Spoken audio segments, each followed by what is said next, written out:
Welcome to Maximizing Your Job Search Success. In an effort to tailor your job search, cover letter writing, resume development, and interview preparation to the field, we interviewed 8 human resource personnel associated with the developmental service worker sector in the Ottawa area. While you will be answering 10 multiple choice questions, assessing your mastery of the material in this video, examine what these professionals are saying.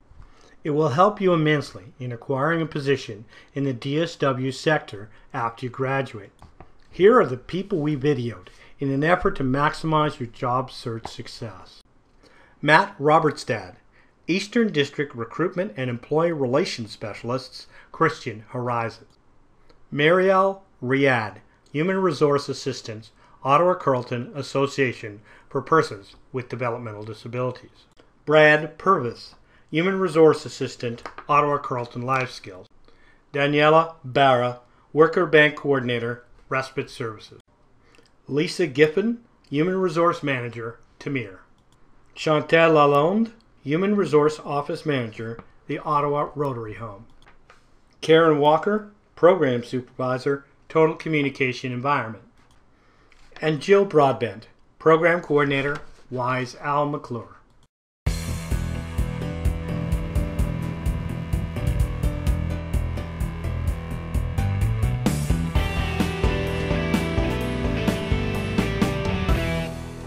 What did our panel of experts recommend when commencing your job search?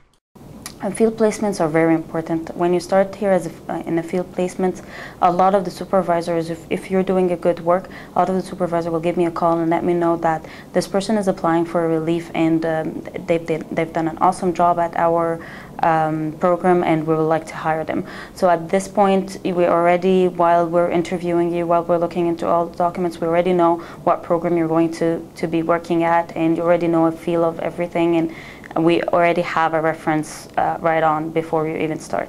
Be ready at the interview to mention your availability. It's one of the things we ask for, so we want to know what kind of shifts you're able to take, and the more shifts you available, the more your availability is, the more shifts you're going to work. So this is definitely something to mention. You start in here as a relief and then you work your way up. You're open to all the internal positions once you're in.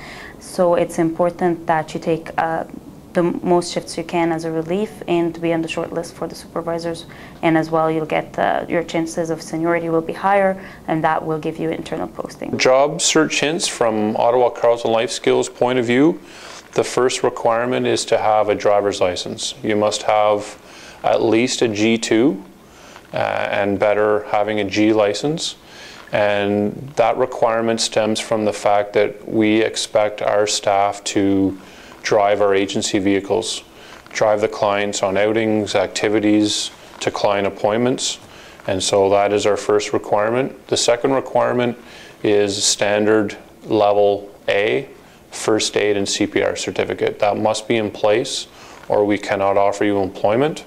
Job search is very easy. Respiteservices.com, it's an online system that allows you to look for potential families that could hire you. You all have to do is to go to www.respiteservices.com, classified, and see the family postings. At Tamir, what we're looking for with the job search experience is that people are actually interested in working at Tamir, that they've done some research into what Tamir is, and that it's a place that you think that you would be interested in working at and building a career in. We're looking for basic qualifications such as first aid, CPR, current criminal reference check that's valid within 6 months. Valid G license is an absolute requirement at Tamir, as is a clear driver's abstract. CPI isn't required, but it's preferred, but we are able to offer that training to people within the first 3 months of their employment. At Tamir, we do a pre-screen. So we speak to the potential candidates on the phone, we confirm the information that's on your resume and cover letter, and we give you an opportunity to answer a few basic questions to kind of expand on the details that you've provided. One of the important things that we're looking for in the pre-screen is availability that actually matches the positions that we're trying to fill. So I think it's really critical for candidates to be honest about the availability that they have and their interest in working shifts. If your preferred work schedule is days, then there are going to be fewer opportunities for you at an organization like Tamir. So you need to be aware of that. But it's also important to be very upfront about what you're looking for. I think anytime you're looking for a job as a new employee, when you're going through your student placements, I think treating it as an interview process for you as well will help. Any creativity and initiative that you show throughout your process will only increase your opportunity to get hired at the end of your placement. Along with that, I do think in the developmental service field, it's very important for you to keep your CPI, first aid, CPR, criminal reference check, and health immunization records up to date. Most organizations do require you to provide these when you are getting hired, so it just helps delay any process when you're in the recruitment process. So for Total Communication Environment, I would encourage people to ensure they have their Class G driver's license, and if you are interested in working for a Total Communication Environment and you do a first year placement with us, consider coming back for a second-year residential health placement, because it's essentially an interview for your 3 months and a ticket to a real interview for a job with us when you graduate. If someone is looking for a job here, in particular a recent graduate, then they would be wise to do some homework and learn a bit about the agency and the programs that we have to offer and what our qualifications, our desired qualifications might be.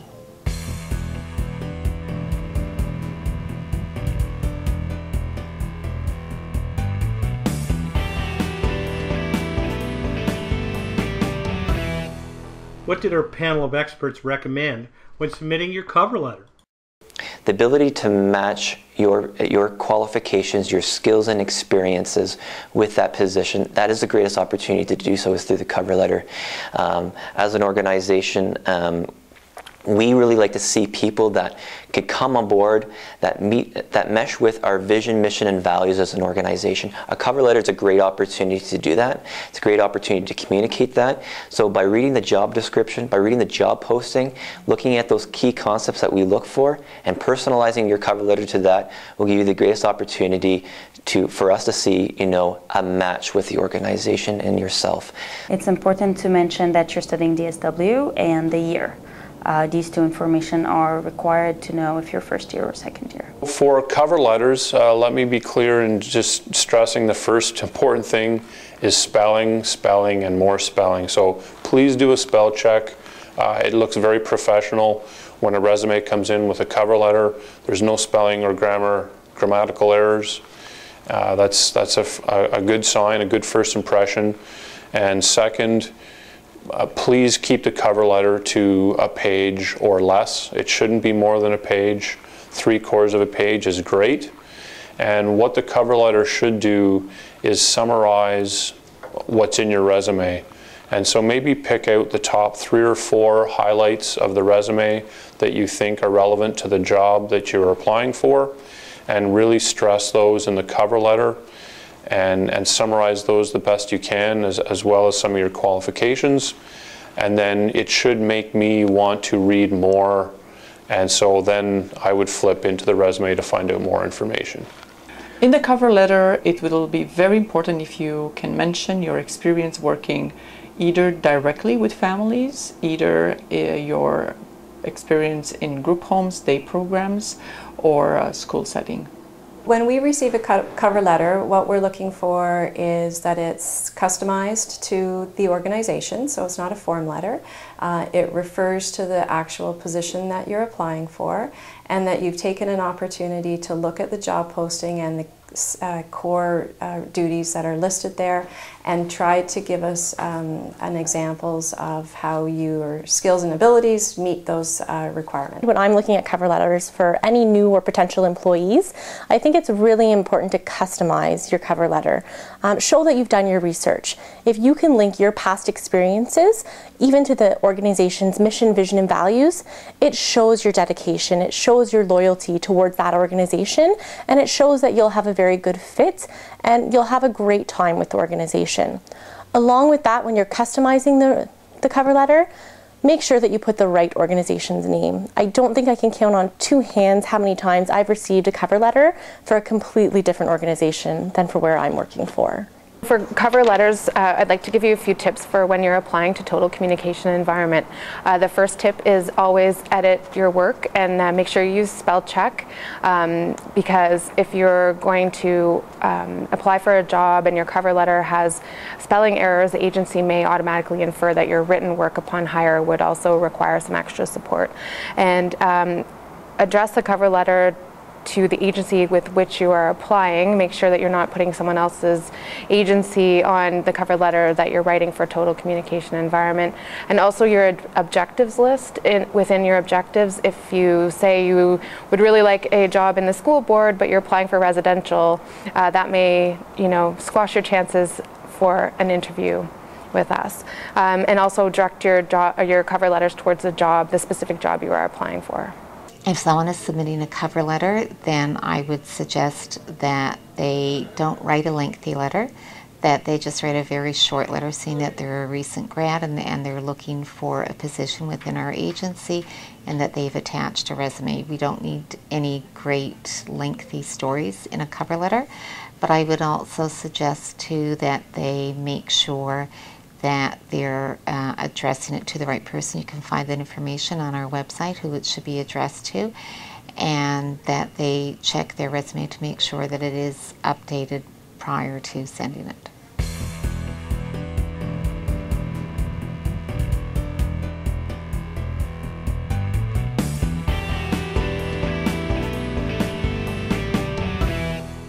What did our panel of experts recommend when submitting your resume? But with resume specifically, we really want to see your ability to make your resume specific for the field that you're applying to. So we want to see those key skills, qualifications, abilities that you've demonstrated in the field that you're applying to, especially with the position of direct support professional. We really love to see any of those extracurricular activities that you've been involved in stating that in your resume. So your ability to share with us some of your volunteer experiences, what are you doing outside of your work experiences, those kind of speak to you as a person. They speak to you, maybe the personality of the person that we're looking for a position. It also is a way that we can see, is this person committed to the field? Do they have something beyond employment initiatives to want to serve people that we serve?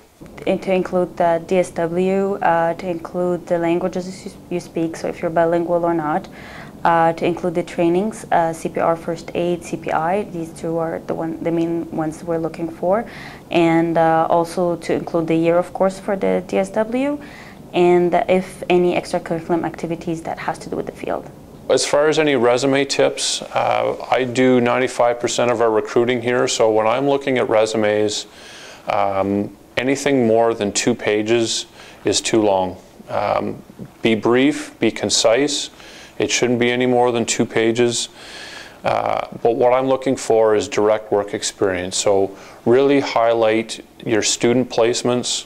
Those gave you some really good practical work experience in the field. Any direct volunteer or work experience that you have working in this field is also a tremendous asset, so really highlight those. The second thing I'm looking for is education, and so really put that to the forefront, that you went through the developmental service worker program. That is an extremely valuable asset for you coming into an agency such as this. If it's not from the DSW field, there are some related fields, but education is very important. And then the third thing is spelling. Please do a spell check on your resume before you hand it in. It looks very professional when we receive resumes and there's no grammatical or spelling errors. For your resume, it's very important that you list all the disabilities that you've been exposed to, you work with, the activities that you've done with the individuals that you supported. It could be family setting, day programs, community centers, what have you. We prefer simple formatted resumes. There doesn't have to be a lot of graphics or bells and whistles on it. We like to see the specific experiences you've had, so the name of the organization you work for, the job title, the core duties and responsibilities that you had during that position, and the time that you spent there. We are looking for a minimum of 1 year experience for any prospective candidate. Your placement time can be included in the year, but you also have to have volunteer work or other duties that add up to a year. I think it's really important when you're customizing your resume for any job search is to show your work experience and past experience fits the requirements of that particular position. I think it's important to take the time to show the work that you've done in your past experience and not just the job titles. So to show, especially in respite, we're looking for individuals who have flexibility, adaptability, that they have the ability to work in fast-paced and ever-changing environments. For a total communication environment, a few hints for resumes would be always using a professional email address. It doesn't have to be your name, but something that's a professional email address. Include your volunteer work, your awards, and your accomplishments, especially if you're a student and you don't have a lot of work experience. All of that other stuff you've done, volunteer work, is really important to outline. Email our human resources department your cover letter and resume, and try to be professional when you're sending the email, not just, "Hi, how are you? I'm looking to apply." You know, try to remain professional at all times. A resume should include your education, specifically if you're a DSW grad, and whether or not you've made the Dean's List and whether or not you've got any other awards at school, and your relevant work experience, as well as other things that you may have done, so that we know that you're flexible and adaptable, and any additional trainings that you may have gotten through an association with a volunteer agency.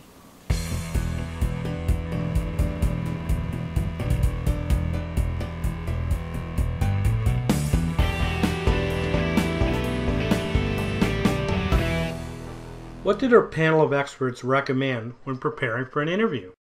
What Christian Horizons has been doing most recently is interviewing based on behavior-based interviews in correlation to what we call core competencies. And core competencies are, within the developmental services, are those key behaviors, attributes that direct support professionals, exceptional direct support professionals demonstrate. So when you come for your interview, what we look for is times that you've demonstrated those key things in the past. For example, we may ask you a time that you've demonstrated flexibility in a situation you planned for that didn't turn out the way you expected. So we wouldn't want to find out what you would do, or if that situation were to come up in the past. What we generally do, we're looking for times that you've demonstrated that in a specific instance. So thinking about those things in advance before coming in for your interview are so important for us. So when you come in for an interview, there's a list of documents that we need. The sooner you get these documents, the sooner you're actually hired. What we need is the college or university diploma, or the transcript if you have, the police record check, and it has to be in the last 6 months, and for the vulnerable sector. Consent form for references. We do give you a consent form. We just need you to be ready with the references. And the driver's license if you have one, the valid first aid and CPI certificate, and we give you a health assessment form for you to fill and bring it back to us as soon as possible as well. Some helpful suggestions for interviewing. So just to let you know here, when you come in for an interview, there will be a written portion in addition to a half-an-hour verbal or oral interview. The written portion is designed to get the student or applicant to relax a little bit. We understand that when you come in, you could be extremely nervous. That's human nature, it's natural. And so we give you an hour to be by yourself. You can relax, transfer your knowledge to paper, and because we understand that maybe because of nerves, some people don't get out or say what they want in a verbal interview. And so be prepared for that. And what I'd also encourage you to do is be prepared for the interview in itself. And one way you can do that is to check our website. Read up on some of the programs and services we provide. Do some research about OCL. During the interview, it will be very apparent to me that you have done research and some of the answers that you give. Our mission statement is on the website. I would encourage you to read our mission statement and maybe incorporate some of the aspects of our mission statement in some of your answers that you give. Be prepared to talk about what's on your resume, your education. Be prepared to talk about some of the courses that you took during the DSW program. Be prepared to talk about some of your volunteer and work experience, and how both of those, both your education and work experience, have helped you prepare for a position in this field, and most importantly at Ottawa Carleton Life Skills. For the interview, it is very important that you come with concrete examples of situations that you've been involved supporting individuals with disabilities, success stories as well, a situation that required your thinking, your action on the moment, and just a good attitude. In regards to interviewing, we give advice to internal candidates as well as external candidates to be prepared. So we would really encourage people to go on our website, read about Tamir, what our mission, vision, value statements are, and that just helps you in terms of having context around the interview questions. If it's possible and you know someone that works at Tamir, I would recommend that you speak to them. They'll be able to give you some information about our systems and our expectations. And again, it just gives you sort of more concrete information. I would, if I were someone that's going to be interviewed for a position, I would be thinking in advance about possible questions and preparing some answers that you can fall back on in the event that you're nervous during the interview and your mind goes blank, because that can happen very often. We like it when a candidate is able to use more than one example for different questions.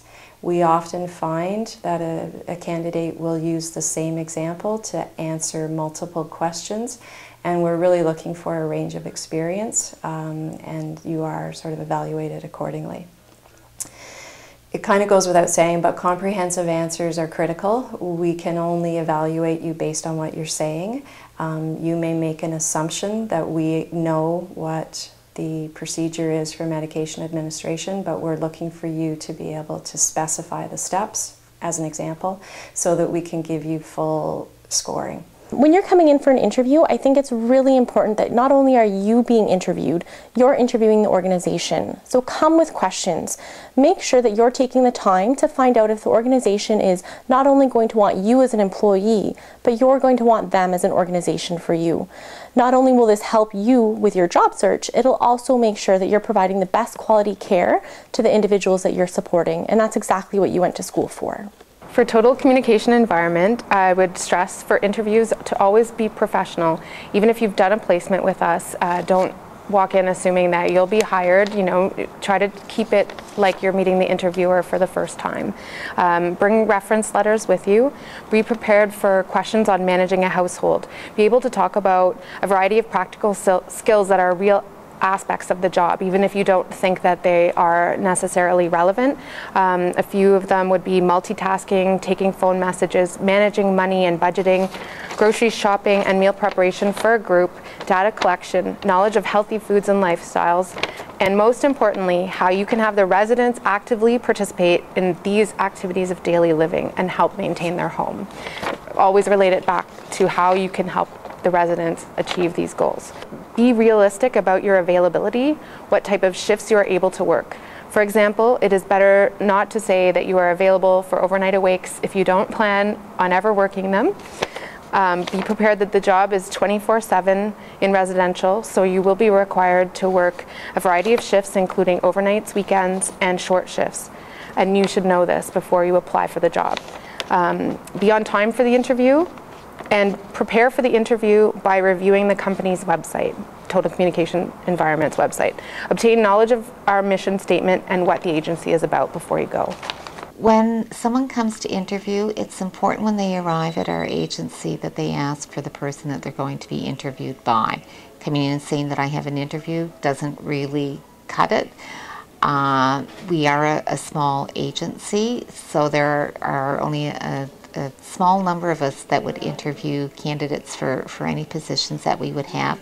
And we also may be conducting interviews that our receptionist may not be aware of at the time for any number of reasons.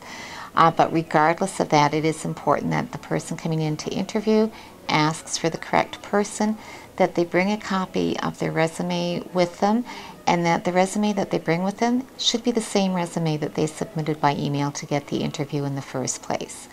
I expect people that I interview, I don't expect them to come in a three-piece suit, because we're not a three-piece suit kind of work environment, but I do expect them to come dressed appropriately, whether that's a clean pair of jeans with no holes and no stains, and a nice t-shirt or a nice shirt.